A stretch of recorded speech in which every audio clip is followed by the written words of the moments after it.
하나님께서는 이 땅에 다시 오실 예수님의 그 재림 때를 우리 사람들에게 깨달아 알게 하시기 위해서 예수님이 이 땅에 재림하실, 즉 하나님께서 이 세상을 심판하실 그때에 나타날 여러 가지 징조들이 있음을 우리들에게 알려주셨습니다. 계속 반복되어집니다. 두렵게 하시기 위함이 아닙니다. 우리로 하여금 피난처나 대피소를 마련하게 하시기 위함도 아닙니다. 지진이 나면 어떡하지? 핵전쟁이 나면 어떡하지? 처처의 난리와 기근의 소문이 파다하게 들릴 것이라 했는데 그렇다면 비상식량을 준비해 놓아야 하는 걸까? 우리들도 이런 것들을 알게 하시고 이런 준비를 하게 하시기 위해서 주님이 다시 오실 때쯤에 이 땅에 큰 환난이 있을 것이다 라고 하는 것을 알려주신 것이 아니라 주님이 말씀하신 여러 가지 징조들을 우리가 볼 때마다 주님의 다시 오심의 날이 점점 임박하여지고 있구나.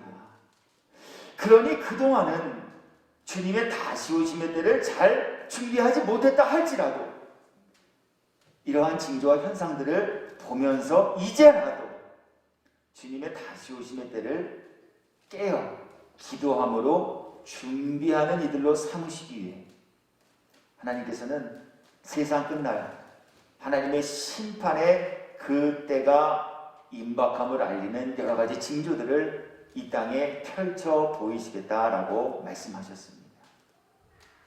그런데 주님이 마지막 때를 알게 하시기 위해 이 땅에 펼치실 이 징조들은 우리 사람을 근심하고 두려워하며 염려케하고 더 나아가서는 우리 사람들을 큰 곤란과 곤경과 고난과 고통이 있게 하는 징조들이다라고 했습니다.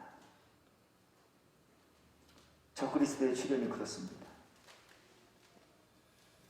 처처의 기근과 난리와 전쟁과 지진과 자연재해의 일들이 그러합니다.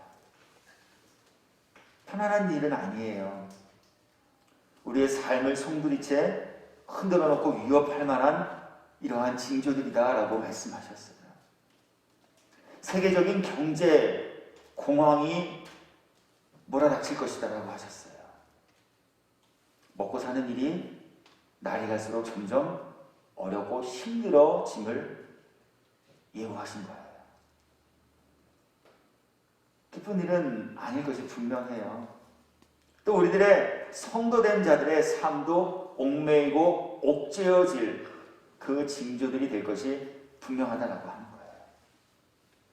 그래서 하나님께서는요, 이러한 환난과 이러한 고난의 때를 맞이하게 되어질 이들 중에 인침을 받은 이들, 즉 하나님의 택하심을 입은 이들을 위하여서 하나님께서는 이 고난과 환난으로부터 피할 길로 인도하여 주시는 은혜와 복을 약속하여 주고 계셨다라고 하는 거예요.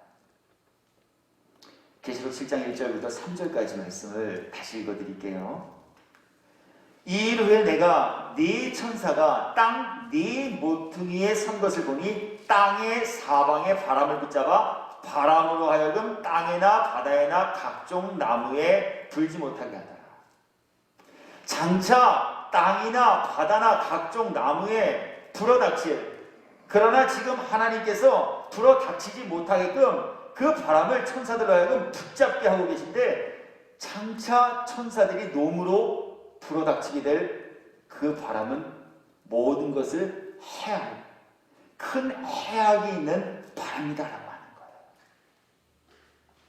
또 오매 다른 천사가 살아계신 하나님의 인을 가지고 해 돋는 데로부터 올라가서 땅과 바다를 해롭게 할 권세를 받은 네 천사를 향하여 큰 소리로 외쳐 이르되, 우리가 우리 하나님의 종들의 이마에 인치기까지 땅이나 바다나 나무들을 해하지 말라 하더라. 택하신 자들을 피할 길로 인도하시기 위해 주님은 환난의 시간과 때를 지금 유보하고 계시다라고 하는 거예요. 그들을 환난 중에 내버려 둠을 당하지 않게 하시기 위해 산과 바다와 나무와 각종 땅을 해롭게 할 그 바람의 권세를 붙잡은 천사들에게 지금 그것을 놓지 말고 붙잡고 있으라. 기회를 제공하여 주고 계시다라고 하는 거예요. 그러면서 이제 오늘 우리에게 허락하여 주신 계시록 7장 4절부터 17절까지의 말씀에는 그렇다면 땅과 바다와 나무와 모든 것들을 해할 이 무서운 환난의 바람으로부터 하나님의 인침을 받아 피할 길로 인도함을 받게 될 사람들, 그들은 과연 누구인가? 라고 하는 것을 이제 우리들에게 알려주고 계시다라고 하는 거예요. 그들에 관하여서는 지각적으로 이렇게 결론을 내려주고 있습니다. 4절입니다. 내가 인침을 받은 자의 수를 드립니다. 하나님께서 인쳐주신 이들, 모든 해할 권세를 가진 그 무서운 환난으로부터 하나님의 인침을 받아 피할 길로 인도함을 받게 되어진 그들의 수를 내가 들으니, 이런 얘기예요. 이스라엘 자손의 각 지파 중에서 인침을 받은 자들이 14만 4천입니다. 그러시면서 이제 5절부터 17절까지 그 14만 4천에 대한 정체, 그들의 실체, 그것을 설명하며 소개하여 주고 계시다는 거예요.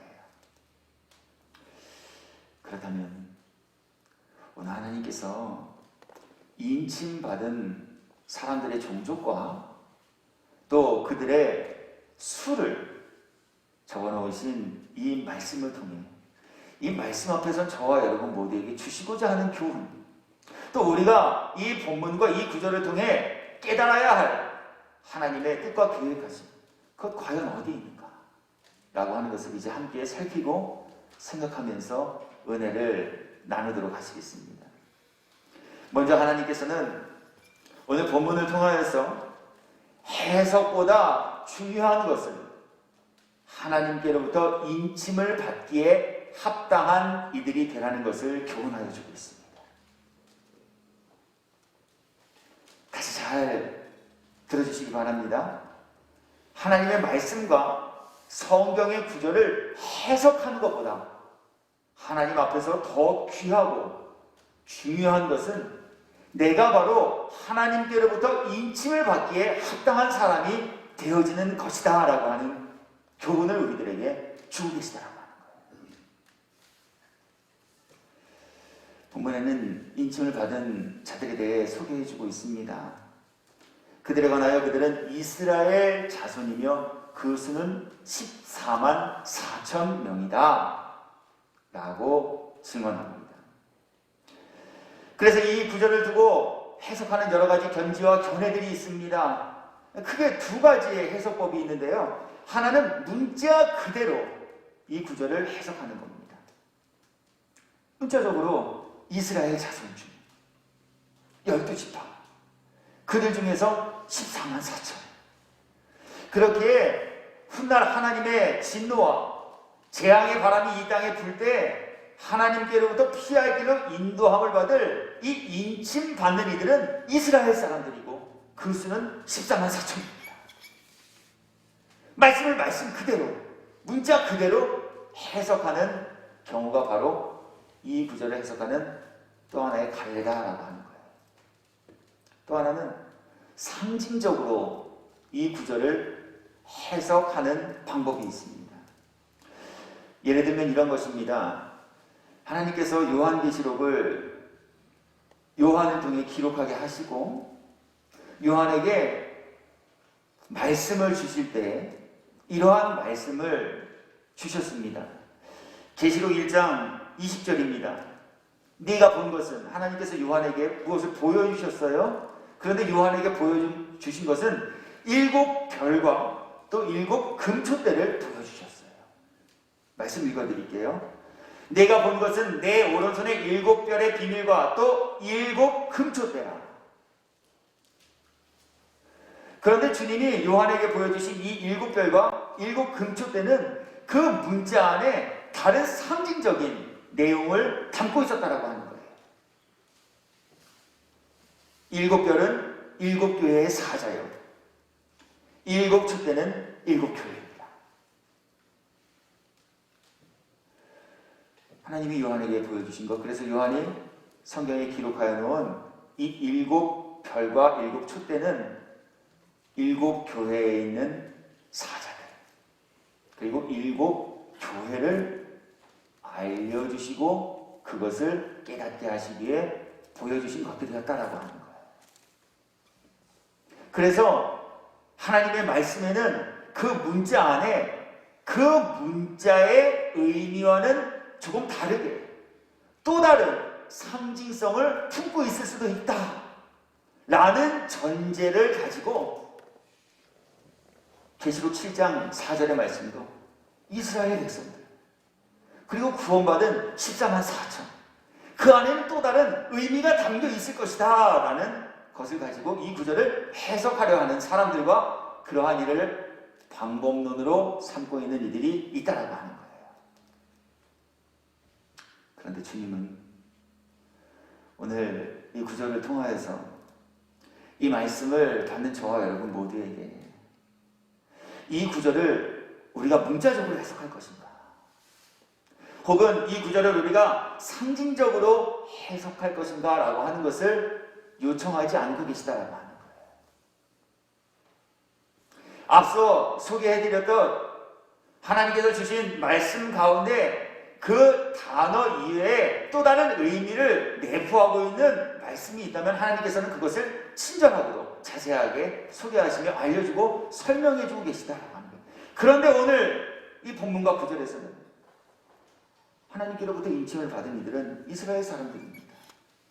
그리고 그들은 14만 4천입니다. 라고 하는 것만 밝히고 있는 것을 보아서는 주님은 이 구절을 통해 우리 모두가 하나님의 택하심을 입은 하나님의 백성이고 이 말씀을 받는 저와 여러분 모두가 하나님께로부터 인침을 받기에 합당한 14만 4천 안에 속한 이들이 되기를 바라고 원하셨어요. 오늘 이것을 우리들에게 말씀하여 주고 계시다라고 하는 거예요. 그래서 하나님의 말씀을 해석하고 함께 살피며 깨달음을 얻고 은혜를 나눌 때에 우리들이 제일 먼저 해야 할 일은요, 말씀 안에 담긴 하나님의 뜻이 무엇인지를 바르게 깨달아 알 수 있도록 도우시는 성령의 지혜를 구하고 있는 것입니다. 요즘도 종종 그러시기는 합니다만 몇 해 전에는요, 아니 몇 해 전까지만 해도요, 저희 어머니 저에게 전화를 하시면 제일 먼저 하시는 말씀이 있습니다. 혹시 그것이 무엇인지 여러분 짐작되어지십니까? 네? 어떻게 하셨어요?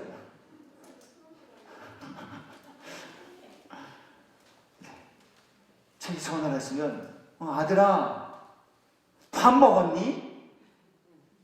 제일 먼저 하시는 말씀이 정말 이거예요. 밥 먹었니? 저희 어머니가 왜 저에게 전화를 하시자마자 밥 먹었니? 라는 것을 물으셨을까요? 제가 어떤 반찬 먹었는지 궁금해서? 제가 누구와 밥을 먹었는지가 궁금해서? 제가 얼마나 비싼 음식을 먹었는지가 알고 싶으셔서?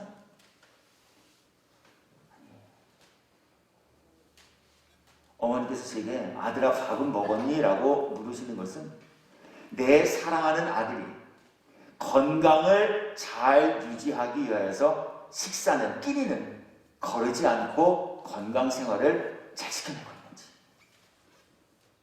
만약 끼니를 걸었다면 끼니를 거르지 않고 규칙적으로 식사를 잘 하여서 건강한 삶을 살아가는 아들이 되기를 원하셔서 제게 아들아 밥은 먹었니? 라고 물으시는 거예요.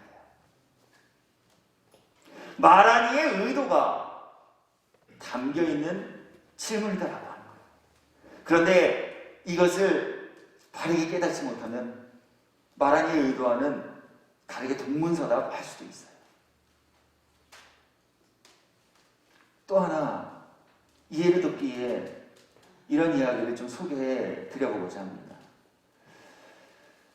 몇 해 전까지만 해도 저는 젊은 목회자 모임이라는 작은 그룹을 만들어서 목회자들과 함께 모여서 말씀도 나누고 또 목회도 나누는 일들을 하였습니다. 그런데 그 모임에서 하루는 이런 주제가 대두된 적이 있었습니다. 요한복음 21장에 보면 예수님께서 부하로 디베라 바닷가로 베드로를 만나러 오십니다. 그리고 베드로에게 질문하시죠. 뭐라고 질문하십니까? 내가 나를 사랑하느냐? 이 같은 질문을 예수님이 베드로에게 무려 3번이나 하십니다. 그런데 이 본문을 가지고 그날 모임에 참석했던 목회자들 안에서 갑론을박이 일어나게 되었습니다. 주님이 물으신 그 사랑이 주님의 사랑을 뜻하는 것이냐? 아니면 사람이 사람과의 감정 속에서 싹트는 그 사랑을 말하는 것이냐? 혹은 친구 간의 우정의 마음이 담긴 사랑을 말하는 것이냐? 그래서 원어 성경을 펴놓고 이게 필레오냐, 스테레고냐, 아가페냐, 에로스냐? 이게 과연 무슨 단어로 적혀있냐? 이것을 찾아내자라고 서로 의견이 분분하여 심지어는 얼굴이 붉어지고 목소리가 높아지는 상황까지 맞이하게 됐어요. 여러분은 어떻게 생각하십니까? 주님 요한복음 21장에 왜 부하로 베드로를 찾아 만나시고 그에게 왜 이런 질문을 하셨다라고 여러분은 그냥 생각하시냐라고 하는 거예요. 그 사랑이 아가페의 사랑인 것을 깨닫게 하시기 위해, 사랑의 감정으로 느껴지는 에로스적인 사랑인 것을 알려주시기 위해, 그렇잖아요. 주님이 부하로 디베라 바닷가에서 다시 예수님을 만나기 전 물고기를 잡으며 지냈던 베드로를 찾아가 만나주신 것은 주님의 사랑이 얼마나 귀하고 위대한지를 베드로에게 알게 하시기 위함입니다. 그 사랑을 확인하고 확증시키사 주님께 사랑을 고백한 이들이 마땅히 행하여야 할 사명이 무엇인지를 베드로에게 일깨워 주시고, 더 나아가서는 우리도 주님을 사랑합니다 라고 고백할 때 주님께 사랑을 고백한 이들에게 주님이 사랑을 고백한 이들을 통하여서 행하고 이루어 가시기를 작정하신 일이 무엇인지를 알려주시고자 베드로를 찾아가서 내가 나를 사랑하느냐? 3번이나 여쭈셨다라고 하는 거예요. 이유가 바로 여기에 있어요. 베드로에게 질문하시고 베드로에게 고백을 들으신 예수님이 뭐라고 또 베드로에게 답변을 해주십니까? 내가 나를 사랑하느냐? 네 주님, 내가 주님을 사랑합니다. 그것이 주님의 사랑이든 사람의 사랑이든 친구 간의 우정으로서의 사랑이든 내가 주님을 사랑합니다. 그러냐? 내가 나를 사랑한다면 내 어린 양을 먹여라. 너 나를 사랑한다고 말로만 하지 말고, 나를 사랑한다고 하면서도 내 어린 양을 학대하거나 미워하지 말고, 내가 정말 나를 사랑한다면 내 어린 양을 먹여라. 내가 나를 사랑하느냐? 네 주님, 내가 주님을 사랑합니다. 그렇다면 내 양을 쳐라. 내가 나를 사랑한다면 다른 일을 하기보다 내가 나를 사랑한다면 내 양, 그 양을 내가 맡김받아 돌보아 주라. 이것이 나를 사랑하는 사랑의 표현이다. 내가 나를 사랑하느냐? 예수께서 같은 것을 3번째로 베드로의 마음에 근심하여 이르되 내가 주를 사랑하는지 주께서 아시나이다. 그렇다면 내 양을 먹이라. 찾아오신 이유, 질문하신 이유, 답변하신 이유, 베드로와 대화를 나누신 이유와 목적함이 어떤 사랑이었느냐 라는 것에 있지 않고 주님을 사랑한다면 주님을 사랑하는 이들이 마땅히 행하여야 할 그 사랑의 증거와 열매가 무엇인지를 알게 하시기 위해 말씀을 기록하여 놓으셨다라고 하는 거예요. 오늘 여기에 기록된 이스라엘 백성 14만 4천도 그와 마찬가지예요. 하나님께서는 이것이 문자냐 상징이냐 라고 하는 것을 우리가 해석해내고 그것을 가지고 서로 논쟁을 벌이고 내가 맞다 내가 틀리다 이러한 것을 우리들에게 하게 하시기 위해 이 말씀을 여기에 기록해 놓으신 것이 아니라 주님은 하나님의 택하심을 입은 그들을 위하여 피할 길을 내시고 피할 길로 인도하여 주시는 고마우시고 좋으신 하나님이시니 우리 모두가 주님의 택하심과 피할 길로 인도하여 주시는 그 은혜를 입기에 합당한 이들이 되어서 환난 때문에 믿음을 저버리지 아니하고 위기와 고난 때문에 주님을 배반하지 않으며 끝까지 믿음을 지켜 영원히 구원에 이르는 이들로 삼으시기를 소원하고 계신 그 뜻을 오늘 우리 모두가 깨닫기 원하고 계시더라고요.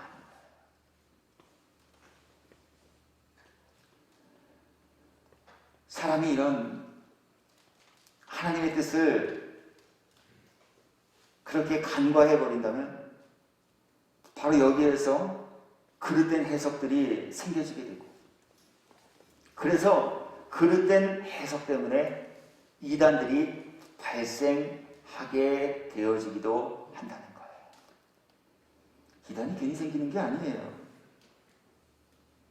이단도요. 자기들이 만든 경전 보지 않아요. 이단도 성경 봐요.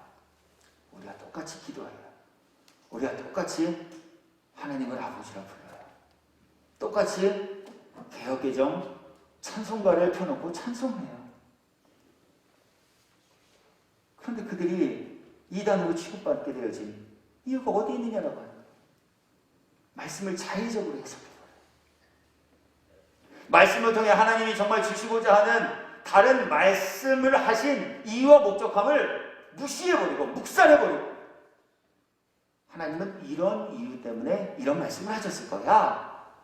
자기들 멋대로 하나님의 말씀을 해석해버리기 시작할 때 바로 거기에서 이단이 생겨지게 되는 거예요.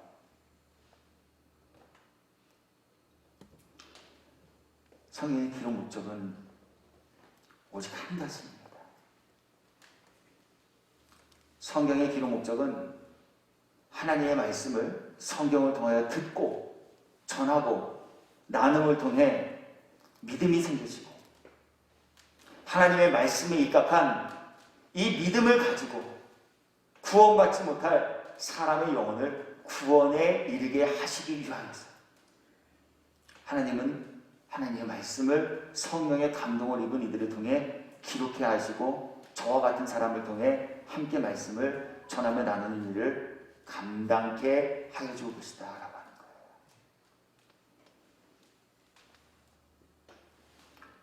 이스라엘이 어떤 의미를 가지고 있는지 그렇게 14만 4천이라는 이 숫자에 어떤 의미가 내포되어져 있는지 바로 이거 자꾸 해석하는 일도 필요할 수 있어요. 그러나 그것보다 더 중요하고 더 귀하며 반드시 잊지 말고 굳게 붙잡으셔야 할 것은 하나님께서는 우리 모두가 이스라엘이 되고 하나님께서는 이 말씀 앞에서 저와 여러분 모두가 인침을 받기 합당한 14만 4천이 되기를 원하고 계신 분이시다라고 하는 거예요. 그러므로 우리 해석보다 말씀에 입각한 믿음을 바르고 굳건하게 세워가는 일을 행하며 감당하는 성도가 되시기를 주의 이름으로 축복합니다. 왜 그러냐? 무슨 의미냐?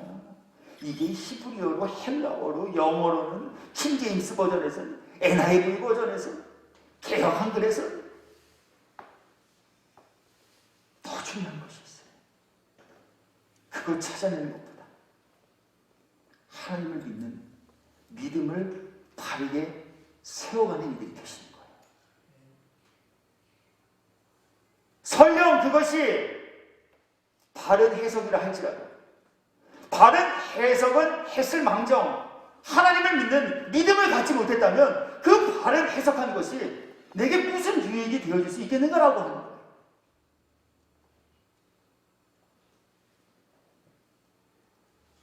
그렇게 우리 인위적이고 자의적인 해석에 얽매여 정작 잊지 말아야 할 본질을 망각해버리고 하나님의 말씀을 훼손하는 우를 범하지 않는 지혜로운 저와 여러분 모두 되시기를 예수님의 이름으로 축원합니다. 이 일을 감당하시기 위해서는요, 성령의 도우심을 입으셔야 해요. 왜냐하면 성령만이 하나님의 깊은 것을 통달하시고 성령만이 무지한 인생들에게 임재하시어서 하나님께서 하신 모든 말씀을 가르치고 기억나도록 도와주실 수 있기 때문에 그래요. 신학 박사도 안 돼요.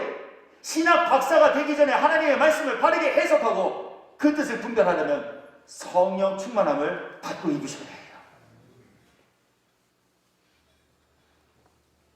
오늘 이 교훈을 말씀 배워나는 일을 맡김받은 저에게 그리고 말씀 나누는 자리에 참여한 여러분 모두에게 하나님 함께 다투게 하셨습니다.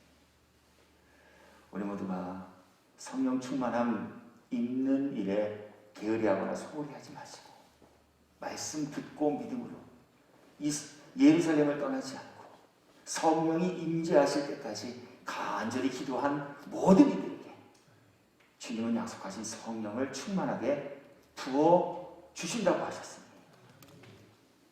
우리 모두가 성령 충만함을 입은 성령의 사람들이 되시기를 예수 그리스도의 이름으로 축복합니다. 두 번째, 그렇다면 과연 인칭을 받기에 합당한 사람들, 그들은 누구일까? 이제 이것을 우리는 배움과 교훈 받으셔야 합니다. 주님의 소원하심이 말씀 기록함의 목적이 인칭을 받는 이들이 되는 것이 있다면 그렇다면 하나님께로부터 인칭을 받아 피할 길로 인도함을 받기 합당한 사람들, 그들은 과연 누구인가라고 하는 것을 우리는 배움받으셔야 한다고 하는 거예요. 하나님께서는 또 이것을 우리들에게 배워주시기 위하여서 우리들에게 이것을 일깨워 주시고 알게 해주시기 위하여 하나님께로부터 인칭을 받은 사람들, 그들에 대하여서 바로 이 본문 안에 그 내용들을 담아두고 계시다라고 하는 거예요. 그들은 누구입니까? 오늘 본문 중 계시록 7장 9절의 말씀을 읽어드립니다. 이 일후에 보니 각 나라와 족속과 백성과 방언에서 아무도 능히 셀 수 없는 큰 무리가 나와 흰 옷을 입고 손에 종려가지를 들고 보좌 앞과 어린 양 앞에 서서, 하나님의 보좌 앞에 서 있는 이들입니다. 그 앞에서 여호와 하나님을 찬양하는 이들, 즉 구원받은 이들입니다. 천국 백성들입니다. 그들은 누구일까요? 요한도 그것이 궁금하셨나 봐요. 그래서 하나님께서 어떤 한 장로를 요한에게 보내셔서 내가 지금 보고 있는 환상 중 하나님의 보좌 앞과 그 어린 양 앞에서 여호와 하나님을 찬양하고 찬미하며 살아가는 구원받은 백성들, 그들이 누구인지 혹시 아시겠습니까? 이렇게 묻고 계시다는 거예요. 13절 말씀입니다. 장로 중 하나가 응답하여 나에게 이르되 이 흰옷 입은 자들이 누구이며 또 어디서 왔느냐? 그랬더니 요한이 저는 잘 모르겠습니다 라고 답변했습니다. 그러자 그 질문을 했던 장로가 그렇다면 내가 이들은 누구인가 라고 하는 것에 대해 알려주겠다 라고 하시면 이렇게 답변합니다. 내가 말하기를 내 주여 당신이 아시나이다 하니 그가 나에게 이르되 이는 큰 환난에서 나오는 자들인데 어린 양의 피에 그 옷을 씻어 시게 하였느니라. 어린 양의 피에 예복을 씻어 시게 한 이들, 이들이 하나님의 보좌 앞에서 구원의 기쁨과 영생의 복락을 누리며 날마다 하나님을 찬미하며 하나님께로부터 눈물을 닦아주시는 위로를 입고 살아가기에 합당한 이들이다라고 하는 것을 우리에게 알리고 계시다라고 하는 거예요. 즉 인침받기에 합당한 이들은 어린 양의 피에 예복을 씻어 정결하게 한 사람들이다라고 하는 거예요. 우리 사람들은요 모두 죄를 지으며 죄를 품고 죄를 아는 채 살아가는 존재예요. 죄 짓지 않고 살아갈 수 있을까요? 죄 짓지 않기에 골방에 들어가 있는다고 해서 우리 오늘 하루 나 죄 안 지었어 이렇게 자부하실 분 계신가요? 행위로는 죄 안 지었을지 몰라요. 골방에 있었다면. 그러나 주님은 우리의 죄를 판단하고 심판하실 때 사람의 죄를 행위에만 두겠다라고 하지 않으셔요. 우리 마음으로 품은 것도 주님은 죄로 심판하며 판단하시겠다 말씀하셔요. 여자를 보고 마음의 음욕을 품은 자마다 이미 간음한 자예요. 멋있다. 저런 남자 품에 한번 안겨봤으면 마음의 생각만 했어요. 세상의 법과 세상의 기준으로는 지탄받을 아무런 죄가 되어지지 않아요. 그러나 주님은 마음으로 품은 음란한 생각도 죄로 여기시고 판단하시며 심판하시겠다라고 하셔요. 그러기에 우리 사람이 죄 짓지 않고 살 수 있는 방법은 딱 하나예요. 숨이 끊어지는 것밖에 없어요. 우리는 숨 쉬는 동안 계속 죄를 지어요. 마음껏 미워해요. 입 밖으로 꺼내진 않지만 순간 화가 치밀어 오르면 나를 힘들게 했던 사람을 향해서 이를 갈아요. 언제 이걸 원수 갚지? 안 갚으면 괴로워요. 서로 화해하자고 손을 내밀어도 분노와 미움의 마음을 쉽게 내려놓지 않아요. 주님은 이 모든 것을 죄로 여기겠다 말씀하고 계셔요. 그렇기에 이러한 죄를 날마다 짊어지고 행하고 생각으로 품으며 죄 짓고 살 수밖에 없는 우리 모두가 이 죄로부터 정결하게 씻기움을 받아 천국잔치에 참여하여 그곳에 입고 들어가기에 합당한 예복을 준비하기 위해서는 날마다 어린 양의 피에 이 더러운 죄를 깨끗하게 씻어낸 이들이 되어야 함을 우리 모두에게 교훈하여 주고 계셔요. 전 새벽마다 교회에 나가서 기도할 때 꼭 이 기도를 빠먹지 않고 하나님께 올려드려요. 하나님, 오늘 이 새벽을 깨움받은 우리 모두에게 회개의 영을 부어주옵소서.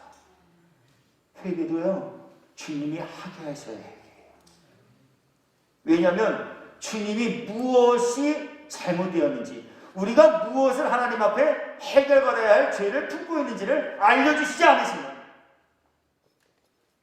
우리 회개도 수박 겉핥기 회개하다가 정작 회개할 것 회개하지 못하다 그 죄짐 짓고 하나님의 심판대 앞에서 책망받은 이들이 되어질 수밖에 없기 때문에 그래요.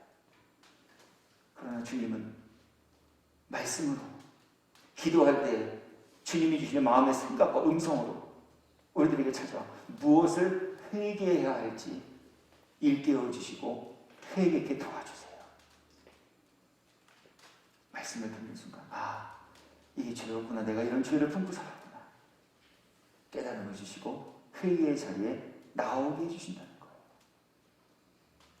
그렇게 우리는 날마다 이 은혜를 입고 죄로 얼룩져진 우리의 더럽고 냄새나는 이 예복을 어린 양의 피에 깨끗하게 씻어 주님을 다시 만날 그날에 주님이 예비하여 계신 천국잔치에 들어가기에 합당한 준비를 하며 살아가는 이들이 될 것을 오늘 주님은 우리에게 말씀하여 주고 계십니다. 언제 주님 대면하게 되실지 아무도 예상하거나 예측하실 수 없잖아요. 불의의 사고를 만나서 주여! 라고 불을 순간조차 얻지 못한 채 우리 하나님의 심판대 앞에 서실 수도 있어요. 내가 원치 않는 시간, 내가 원하지 않는 때에 주님께서 갑자기 내 영혼을 찾으시고 부르시는 우리 상황을 맞이하게 되어주실 수도 있어요. 주님이 계속 우리들에게 그것을 강조하시고 일깨워주고 계시잖아요. 어리석은 자여 오늘 밤 내 영혼을 도로 찾으리니. 누가 주님이 오늘 밤에 오셔서 내 영혼을 찾아갈 줄 상상이나 했겠느냐라고 하는 거예요.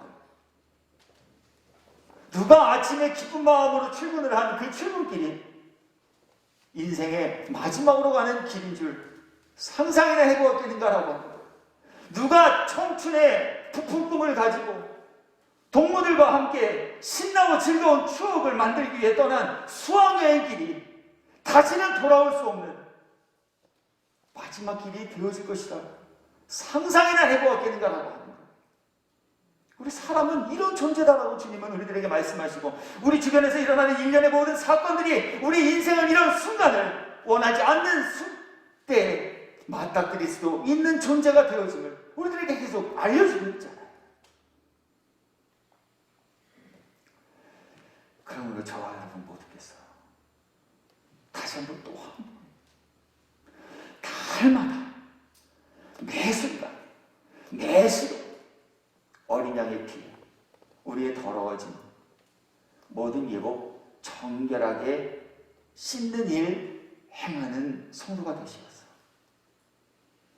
깨끗한 예복을 차려입은 이들을 위하여 예비하여 놓으신 천국잔치에서 주님과 함께 구원의 기쁨 영생의 복락 주님이 그 눈에 모든 눈물을 닦아주시는 그 주님의 위로를 입고 지내시기에 합당한 성도 모두 되기를 예수 그리스도의 이름으로 축복합니다. 인신받기에 합당한 또 다른 사람들에 대하여 증언하고 주고 계신 말씀 한 절 추가로 읽어드립니다. 계시록 14장 4절과 5절입니다. 여기에는 예복을 씻어 희귀한 사람들에 대한 보다 구체적인 그리고 상세한 내용과 모습을 우리들에게 전하여 주고 계신데요. 내용은 이와 같습니다. 이 사람들은 여자와 더불어 더럽히지 아니하고 순결한 자라. 어린 양이 어디로 인도하든지 따라가는 자는 사람 가운데에서 속량함을 받아 처음 익은 열매로 하나님과 어린 양에게 속한 자들이니 그 입에 거짓말이 없고 흠이 없는 자들이더라. 이익과 상황 때문에 주님을 배반하지 않는 이들이에요. 이것은 이들의 삶과 이들의 영혼의 모든 중심과 주인이 여호와 하나님으로 삼고 살아가는 이들이 되어졌음을 뜻해요. 상황 때문에 주님 배반하지 않아요. 몇 푼의 이익 때문에 주님의 이름을 욕되게 하지 않아요. 어린 양이 어디로 인도하든지 따라가는 것. 내가 가고 싶은 곳만이 아니에요. 내가 가고 싶지 않으나 주님이 부르시는 그곳을 향해 주님과 함께 나아가는 것. 주님을 절대적으로 신뢰하는 하나님께 선을 이루어주실 여호와 하나님 되심을 믿는 믿음을 가진 것들이에요. 10월 첫날 새벽 기도회를 통하여서 온갖 일에 최선과 충성을 다한 이들이라는 주제를 가지고 말씀을 나눴는데 그 말씀을 나누고 난 이후 어떤 성도께서 하나님 제게 맡겨주신 온갖 일에 최선과 충성을 다하며 살아가는 시원한 달이 되기를 원합니다. 이렇게 마음의 소원을 담아서 예물을 하나님께 올려주셨어요. 제가 그 봉투를 붙잡고 얼마나 울었는지 몰라요. 하나님 말씀이 기억나게 하시고 무엇보다 온갖 일에 충성하며 살아갈 수 있도록 마음의 소원을 입혀주셔서 감사합니다. 어디든지 주님이 인도하신다. 내가 원하지 않는 것도 설령 내가 원하는 곳이라 할지라도 주님이 가자 하시면 알겠습니다. 내가 원치 않는 일도 주님이 하라 하시면 알겠습니다. 내가 가고 싶으나 주님이 멈추라 하시면 알겠습니다.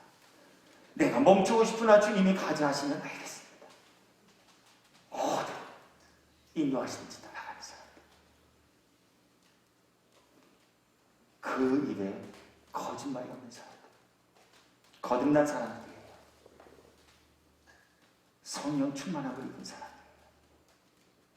그리스도 예수와 함께 나의 옛사람을 십자가에 못 박고 예수의 생명으로 새롭게 태어난 사람들. 이들이 바로 하나님의 인치심을 입은 이들이에요. 이들이 바로 환난날 주님의 은혜 중에 피할 길로 인도함을 받게 합당한 이들이며, 이들이 바로 하나님의 보좌 앞에서 밤낮 하나님을 섬기며 하나님께서 예비하여 놓으신 천국 장막에서 영생의 복락을 입고 누리기에 합당한 이들이라 말씀합니다. 말씀 정리해요. 이스라엘 백성 12지파 곱하기 12,000명 14만 4천. 야, 숫자 너무 적은 거 아니야? 야, 이스라엘 백성들만 그럼 구원받게 되는 것 아니야? 14만 4천은 무슨 의미가 있지? 이스라엘은 무슨 의미가 있지? 이것보다 우리들에게 인칭받기에 합당한 이가 되는 것을 우선으로 삼는 지혜로운 이들이 되라 오늘 교훈하시며 말씀하셨어요. 저도 목사이기 전에 하나님의 인침을 받기에 합당한 여러분들께서도 교인 명부에 이름을 기록하시고 교회에 다니시는 교인 혹은 성도이기 전에 주님의 인침을 받기에 합당한 하나님의 백성들 모두가 되시어서 우리 그날 그때 주님의 칭찬을 받으며 천국에서 구원의 기쁨과 영생의 복락을 입고 누리며 지내시기에 합당한 성도 되기를, 천국 백성 되시기를 예수 그리스도의 이름으로 축원합니다.